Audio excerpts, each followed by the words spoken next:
छात्रों, आज हम व्यावहारिक अनुसंधान के बारे में अध्ययन करेंगे। व्यावहारिक अनुसंधान ज्ञान प्राप्ति से संबंधित न होकर प्राप्त ज्ञान को व्यावहारिक जीवन में लागू करने पर बल देता है। यह सामाजिक व्यवहार को समझने तथा समाज में पाई जाने वाली व्याधिकीय अथवा विघटनकारी समस्याओं को समझने से संबंधित होता है। अर्थात इसका उद्देश्य व्यावहारिक जीवन के विविध पहलुओं एवं समस्याओं के बारे में ज्ञान प्राप्त करना होता है। C.R. कोठारी ने लिखा है, व्यावहारिक अनुसंधान का उद्देश्य किसी समाज अथवा औद्योगिक या व्यापारिक संगठन के सम्मुख विकसित तत्कालीन समस्या का समाधान ढूंढना है। इसी प्रकार के अनुसंधान का लक्ष्य सदैव किसी समस्या का समाधान ढूंढना होता है। व्यावहारिक समाजशास्त्र के समर्थक समाजशास्त्र द्वारा प्राप्त ज्ञान एवं तथ्यों द्वारा निर्मित सिद्धांतों को नीति निर्धारकों एवं लोगों के सामान्य जीवन पर लागू करने पर बल देते हैं। आज समाजशास्त्र में व्यावहारिक समाजशास्त्र शब्द का प्रयोग मानव व्यवहार एवं संगठनों से संबंधित प्रायोगिक प्रासंगिकता विकसित करने के इरादे के लिए किया जाता है। सामान्यतया इस प्रकार के कार्य का लक्ष्य किसी सामाजिक समस्या के समाधान में सहायता प्रदान करना होता है। अमेरिका, यूरोप के अनेक विकसित देशों एवं भारत जैसे विकसित देशों में भी सरकार ने प्रजातिवाद, नृजातिवाद, सांप्रदायिक हिंसा, अश्लील साहित्य, अपराध, बाल अपराध, जनसंख्या, आप्रवास इत्यादि सामाजिक महत्व के विषयों पर अनेक आयोग गठित किए हैं। इन आयोगों में समाजशास्त्रियों एवं अन्य सामाजिक वैज्ञानिकों को सदस्य बनाया जाना समाजशास्त्र के व्यावहारिक उपयोग का द्योतक है। अमेरिका जैसे देश में तो स्थानीय समुदायों के स्तर पर व्यावहारिक समाजशास्त्र के अनेक केंद्र स्थापित किए गए हैं, जिनमें सामुदायिक विषयों जैसे रोजगार के उपलब्ध अवसर, विकलांगों की समस्याएं, वरिष्ठ नागरिकों की समस्याएं इत्यादि पर शोध किया जाता है तथा प्राप्त निष्कर्षों को स्थानीय प्रशासन को उपलब्ध कराया जाता है ताकि इनसे संबंधित नीति निर्माण में सहायता मिल सके। व्यावहारिक समाजशास्त्र के समर्थक समाजशास्त्र में व्यावहारिक अनुसंधान करने पर बल देते हैं। व्यावहारिक अनुसंधान ज्ञान प्राप्ति से संबंधित न होकर प्राप्त ज्ञान को व्यावहारिक जीवन में लागू करने पर बल देता है।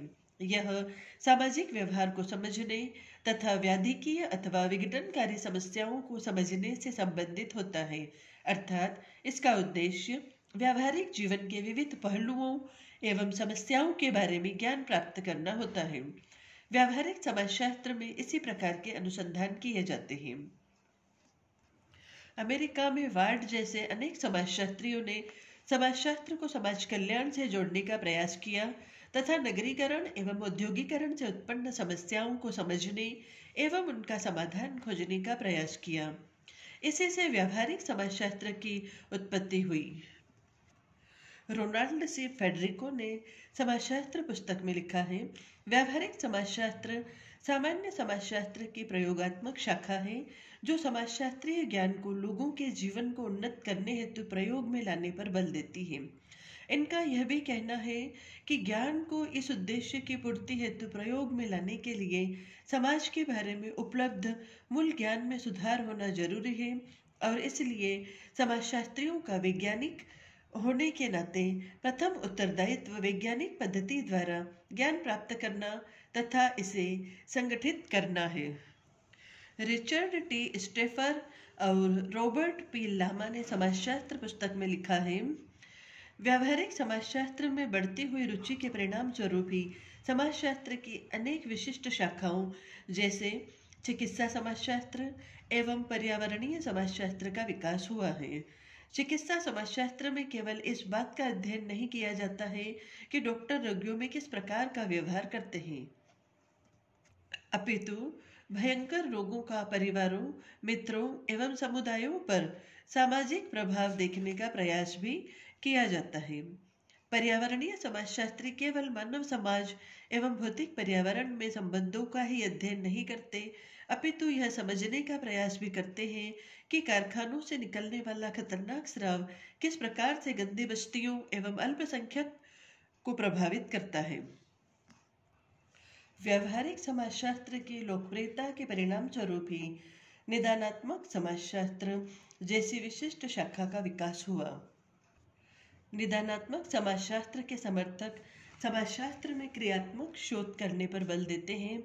यह वह सामाजिक अनुसंधान है जिसमें अनुसंधानकर्ता किसी सामाजिक समस्या या घटना के क्रियात्मक पक्ष को अधिक महत्व देते हैं तथा अनुसंधान के निष्कर्षों का प्रयोग वर्तमान परिस्थितियों जैसे गंदी बस्तियों, जातीय तनावों या अन्य ऐसी परिस्थितियों को बदलने हेतु करते हैं। निदानात्मक समाजशास्त्री सामाजिक समस्याओं के निदान हेतु केवल सुझाव मात्र ही नहीं देते, अपितु इस दिशा में स्वयं भी सक्रिय प्रयास करते हैं। निदानात्मक समाजशास्त्र में परिवर्तन लाने हेतु विविध प्रकार की प्रविधियों का प्रयोग किया जाता है तथा यह काफी सीमा तक व्यावहारिक समाजशास्त्र के समान ही है। फिर भी व्यावहारिक समाजशास्त्र मूल्यांकनात्मक हो सकता है, जबकि निदानात्मक समाजशास्त्र सामाजिक संबंधों को बदलने अथवा सामाजिक संस्थाओं को पुनर्संरचित करने से संबंधित है। व्यावहारिक समाजशास्त्र के परिणाम स्वरूप ही अनेक सामाजिक समस्याओं की प्रकृति को समझने हेतु अनुसंधान किया जाता है। सामाजिक समस्या सामान्य स्थापित एवं प्रचलित मूल्यों के अस्तित्व में संकट एवं उथल-पुथल उत्पन्न करने वाली दशा है। अतः सामाजिक समस्याएं सामाजिक जीवन में पैदा होने वाली अवांछनीय स्थितियां हैं जो सार्वजनिक चिंता का विषय होती हैं। सामाजिक समस्याओं में 3 प्रमुख तत्व पाए जाते हैं। पहला, समाज के अधिकांश सदस्यों से इसका संबंध होता है। दूसरा, दबावकारी या तनावपूर्ण सामाजिक स्थिति।